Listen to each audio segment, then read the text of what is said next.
ముత్యాల రామయ్య గారు. ఆయన ఇండియా వస్తేనే కానీ ఇక్కడ మన వాళ్ళకి ఎవరికి రేర్ డిసీజెస్ గురించి ఆలోచన రాదు. నిజం చెప్తున్నా. ఆయన వచ్చి ఒక స్టిమ్యులేషన్ ఇస్తే ఇక్కడ దాని గురించి పనులు చేస్తూ ఉంటాం. 9 సంవత్సరాల క్రితం ఒక కాన్ఫరెన్స్ ఇలాగే ఆర్గనైజ్ చేశాం. అప్పుడు health minister, speaker of the assembly వాళ్ళంతా కూడా వచ్చారు. That was a big meeting. చాలామంది పార్టిసిపేషన్ కూడా దగ్గర 1000 మంది పార్టిసిపేట్ చేశారు. అప్పుడు అది ఫస్ట్ టైము రేర్ డిసీజెస్ మీద ఫోకస్ చేసి విజయవాడ పబ్లిక్లో మాట్లాడింది అసలు అప్పుడు ఆ రోజులో. ఇందాక రేర్ డిసీజెస్ అంటే ఏమిటి అని శ్రవణం గారు ఎక్స్ప్లెనేషన్ ఇచ్చారు. అది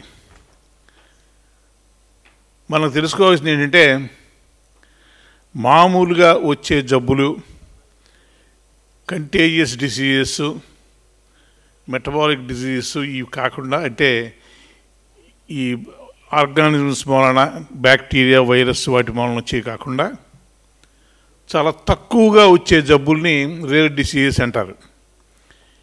వీటికి గుర్తింపు ఎందుకంటే, ఈ రేర్ డిసీజెస్తో పాటు ముడిపడి ఉన్న ఒక సమస్య ఆర్ఫన్ డ్రగ్స్. వాటికి మందులు లేవు. చాలాటికి ఉన్న మందులను కూడా ఎవరో తయారు చేయరు, ఎందుకంటే ఎవరో కొనరు కాబట్టి. బల్క్ సేల్స్ ఉండవు దానికి. ఇప్పుడు టైఫాయిడ్ మందులు, మలేరియా మందులు, లేకపోతే ఇంకేదైనా మందులు అయితే లక్షల్లో తయారు చేస్తారు డోసుల్లో. ఈ రేర్ డిసీజెస్కి మందులు ఉన్న వాటికి ఇందాక పాల్ గారు లిస్ట్ ఇచ్చారు, కొత్తగా వచ్చిన మందులు ఎన్నో. అవన్నీ కొత్తగా వచ్చిన మందులే. దాంట్లో కొన్నే మనకు అవైలబుల్గా ఉన్నాయి.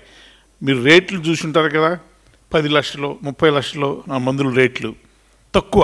అది ఇప్పుడు అదే అమెరికాలో ఉన్న రేటు యువతల పక్కన ఉంది కదా, 2 కోట్లు 3 కోట్లు ఉన్న మందులు అయ్యి. ఈ ఆర్ఫన్ డ్రగ్స్ మూలంగా మనకు పెద్ద ప్రాబ్లం వస్తుంది. చాలామంది మన దేశంలో పాపులేషన్ వైజ్ ఈ రేర్ డిసీజెస్కి బాధపడే వాళ్ళు దగ్గర ఒక 30 మిలియన్లు ఉంటారు అని అంచనా. వీళ్ళందరికీ వైద్యం చేయాలి అంటే 30 మిలియన్లు కాదు, ఇంకా ఎక్కువ ఉండొచ్చు. వీళ్ళందరికీ వైద్యం చేయాలంటే అదొక పెద్ద లాజిస్టిక్ ప్రాబ్లం కంట్రీకి. వాళ్ళంతా వాళ్ళు పెట్టుకోలేరు వైద్యానికి. గవర్నమెంట్ ఏమో సహాయం చేయలేని పరిస్థితిలో ఉంది. అటువంటి పరిస్థితిలో ఈ రేర్ డిసీజెస్ గురించి మనం మాట్లాడుకుంటున్నాం, ఈ ఆర్ఫన్ డ్రగ్స్ గురించి కూడా. వీటిలో ముఖ్యంగా మనం ఆలోచించాల్సింది classifications of rare diseases. Haematological conditions, neurological conditions, musculoskeletal conditions అయినా రకరకాలుగా ఉన్నాయి. అంటే హెమటాలజికల్ కండిషన్ గురించి ఇప్పుడు చాలామంది చెప్పారు, రామారావు కూడా చెప్పారు. ఈ థాలసీమియా, సికిల్ సెల్ ఎనీమియా, హీమోఫైలియా ఇవన్నీను. ఇప్పుడు హీమోఫిలియాకి అదృష్టవశాత్తు ఫ్యాక్టర్ 8 అవైలబిలిటీ బాగా పెరిగింది. హీమోఫిలియా అసోసియేషన్స్ ఉన్నాయి. ఇందాక మాగంటి ప్రసాద్ గారు చేస్తున్న పని ఇదే. ఎక్స్పైర్ అయిపోయిన ఫ్యాక్టర్ 8 కూడా ఒక 6 నెలల దాకా బాగానే పనిచేస్తుంది అనే ఉద్దేశంతో వాటిని కలెక్ట్ చేసి ఫ్రీగా ఇస్తారు కంపెనీ వాళ్ళు. వాటిని హీమోఫీలియా సొసైటీలో ఉన్న సభ్యులందరికీ సప్లై చేస్తున్నారు. అవి పనిచేస్తున్నాయి. ఎందుకంటే నా దగ్గర 10-15 మంది పేషెంట్స్ ఉన్నారు హీమోఫీలియా రెగ్యులర్గా వచ్చి ఈ ఇంజక్షన్లు చేయించుకునే వాళ్ళు.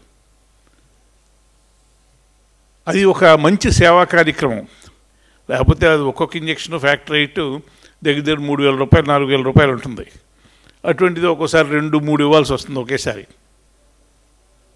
అటువంటి పరిస్థితిలో ఫ్రీగా వచ్చే డ్రగ్స్ ఎంత ఉపయోగపడితే ఆలోచించండి. చాలామంది దాన్ని హోర్డింగ్ చేద్దామని కూడా చూశారు, కానీ దాన్ని కంట్రోల్ చేశారు అసోసియేషన్స్ వాళ్ళు. ఇదిగో మీకు ఇన్నే ఇస్తాం, ఎక్కువ ఉంచేసుకోవద్దు మీ దగ్గర అని చెప్పి. అది ఒక మంచి సేవా కార్యక్రమం హీమోఫీలియా అసోసియేషన్ చేస్తుంది. అలాగే థాలసీమియా,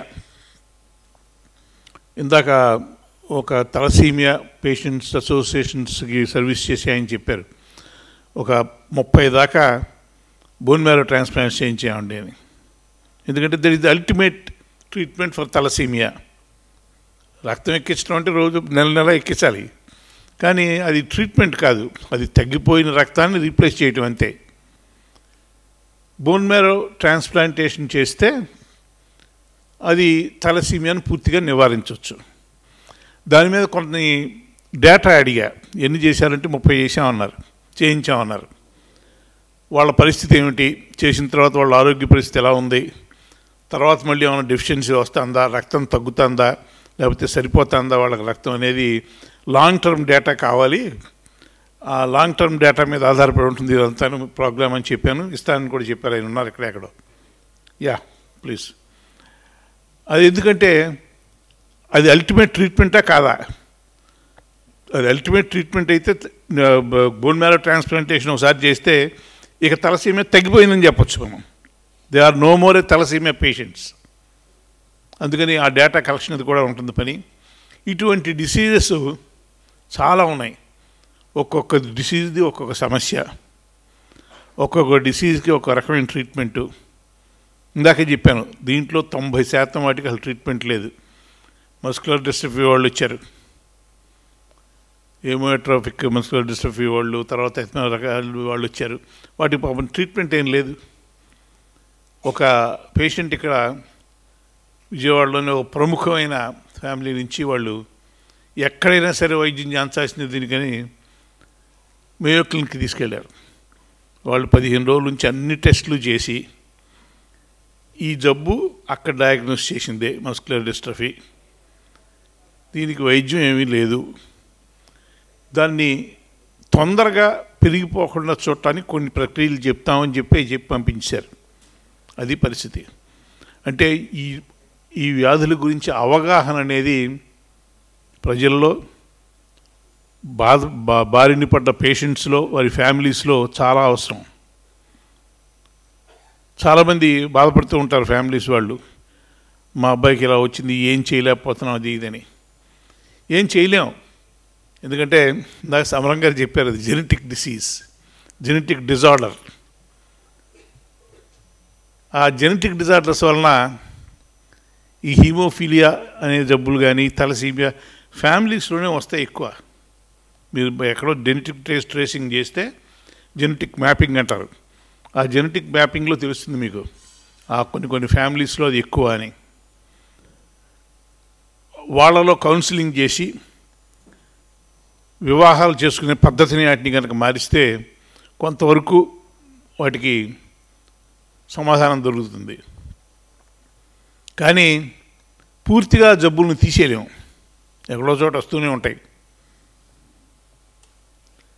ఈ హీమోఫీలియా జబ్బుని రాచరికపు జబ్బు అనేవారు.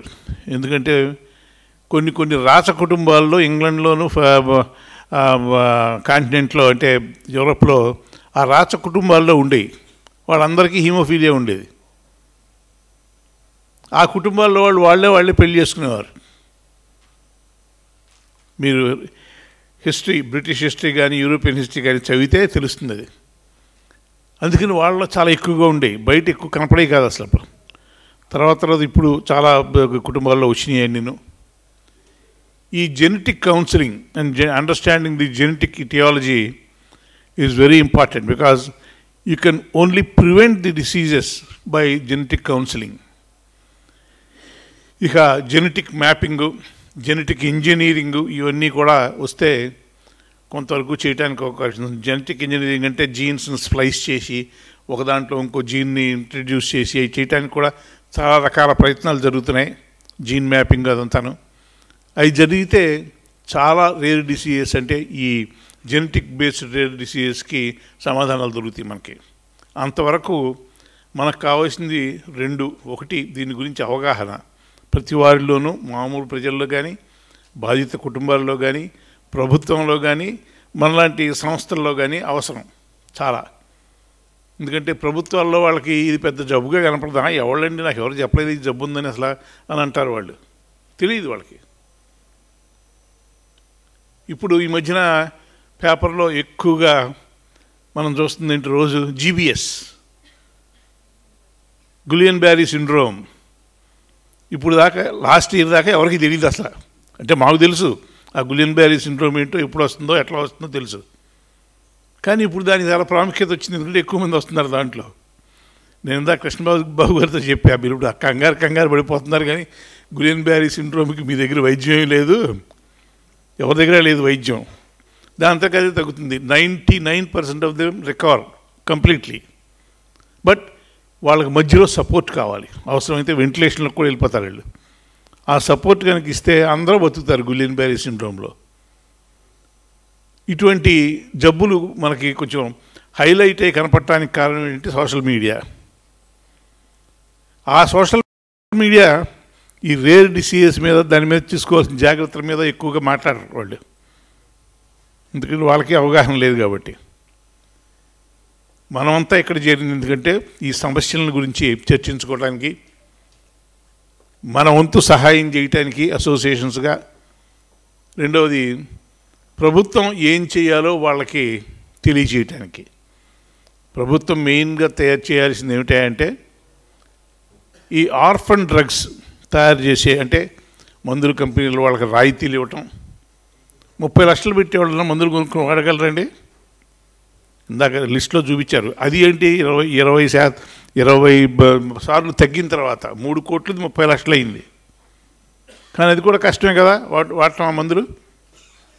దాంట్లో అమెరికాలో అయితే చాలా మటుకు అది ట్యాక్సులు ఉంటాయి, అట్లా ఇండియాలో కూడా అవన్నీ తగ్గించి, ట్యాక్సులు తగ్గించి వాటిని చౌకగా అందరికీ దొరికేటట్టు చేయటం అనేది గవర్నమెంట్ యొక్క బాధ్యత. అంతేకాదు కంపెనీస్తో మ్యానుఫ్యాక్చరింగ్ చేయించాలి వాటిని. చాలా కంపెనీలు వాళ్ళ దగ్గర టెక్నాలజీ ఉన్నా, మ్యానుఫ్యాక్చరింగ్ ఫెసిలిటీ ఉన్నా చేయరు. ఎందుకంటే నెలకి ఒక 100 ట్యాబ్లెట్లు అమ్మే జబ్బుకి వైద్యం చేసే కన్నా వాళ్ళకి నెలకి 1,00,000 ట్యాబ్లెట్లు దానికి మందులు తయారు చేస్తే వాళ్ళకి లాభాలు ఎక్కువ. ఎవరైనా బిజినెస్ చేసుకునే వాళ్ళు అదే ఆలోచిస్తారు కదా, బల్క్ ఎక్కువ వెళ్ళేది చూస్తారు, ఇవి తయారు చేయరు. అదే పద్ధతిలో ఈ మధ్యన కొంత లెప్రసీ మందులకు కూడా ప్రాబ్లం వచ్చింది, వాళ్ళు చేయటం మానేశారు. చీప్ డ్రగ్ అది, ఎక్కువ ఖర్చు లేదు, అందుకని చేయటం మానేశారు. అంటే అక్కడ బిజినెస్ అంటే ఎక్కడైనా చూసేదంటే లాభం నష్టం దాన్ని బట్టి ఉంటుంది. కాబట్టి గవర్నమెంట్ వాళ్ళకి, మందుల కంపెనీలు వాళ్ళకి రాయితీలు కల్పించి వాళ్ళకి ట్యాక్సులు తీసేసి, ఇదిగో ఈ పలానా జబ్బుకి ఇంత మీరు తయారు చేయాల్సిందే, నెలకి ఇన్ని డోసులు తయారు చేయాల్సిందే అని చెప్పి కొన్ని మార్పులు తీసుకొస్తే ఆ మందులు అవైలబుల్గా ఉంటాయి. రెండవది, అది కూడా అఫోర్డ్ చేయలేని జనం ఉన్నారు మనకి చాలామంది. వాళ్ళకందరికీ ఏదో ఒక స్కీమ్ ద్వారా ఫ్రీగా ఇచ్చేటట్టు చూడటం. ఇప్పుడు గ్రేటెస్ట్ సేవ ఇండియన్ రెడ్ క్రాస్ సొసైటీ చేసేది ఏంటంటే ఈ రక్తం ఖర్చు లేకుండా ఈ పేషెంట్లకు అందరికీ ఇస్తాను. తలసీమియా వాళ్ళకి, సికిల్ సెల్ ఎనీమియా వాళ్ళకి, మిగతా వాళ్ళకంతా, హీమోఫైలియా వాళ్ళకి అందరికీ అలా ఖర్చు లేకుండా వైద్యం జరిగే పద్ధతి కనుక గవర్నమెంట్ తీసుకురాగలిగితే అది చాలా ఉపయోగపడుతుంది. ఇందాక సెంటర్ ఆఫ్ ఎక్సలెన్స్ అన్నారు. సెంటర్ ఆఫ్ ఎక్సలెన్స్ అంటే మన ఆంధ్రప్రదేశ్లో కూడా పెట్టాలి అని కృష్ణబాబు గారు కూడా అన్నారు, రామయ్య గారు రిక్వెస్ట్ చేశారు. ఈ సెంటర్ ఆఫ్ ఎక్సలెన్స్లు రకరకాల ఉంటాయి. We want a centre of excellence for rare diseases. వీటిని గురించి డయాగ్నోస్ చేయడానికి కానీ, ఫర్ ఎగ్జాంపుల్ ఒక రేర్ డిసీజ్ మనిషి ఉన్నాయంటే అతన్ని తీసుకొచ్చి వైద్యం చేయించడానికి సెంటర్కి తీసుకురావడమే పెద్ద కష్టం. ఎక్కడి నుంచో రావాలి, ప్రయాణ ఖర్చులు అవన్నీ పెట్టుకోవాలి, వాళ్ళతో పాటు అటెండెంట్స్ రావాలి, వాళ్ళ ఖర్చులు కూడా ఉంటాయి. వాళ్ళని తీసుకొచ్చి అన్ని పరీక్షలు చేయించి అట్లీస్ట్ సంవత్సరానికి ఒకసారైనా పరీక్షలు చేయాలి. వైద్యం చేయించుకుంటే చాలా ఖర్చు అవుతుంది.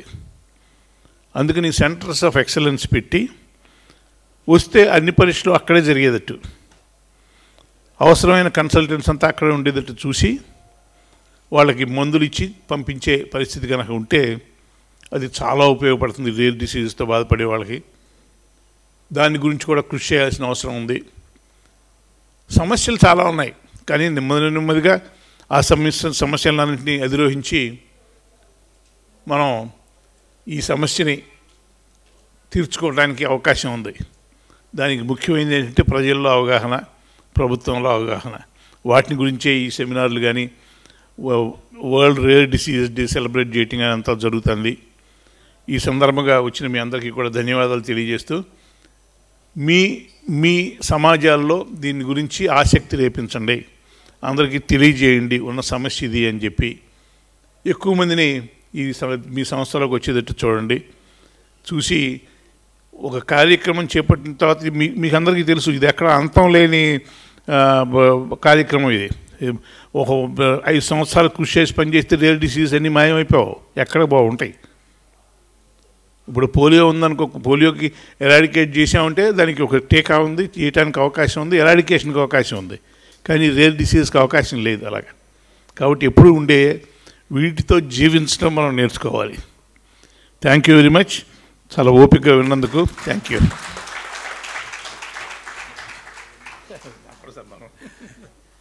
చాలా చక్కగా అవగాహన కల్పించారండి మీ అనుభవంతో.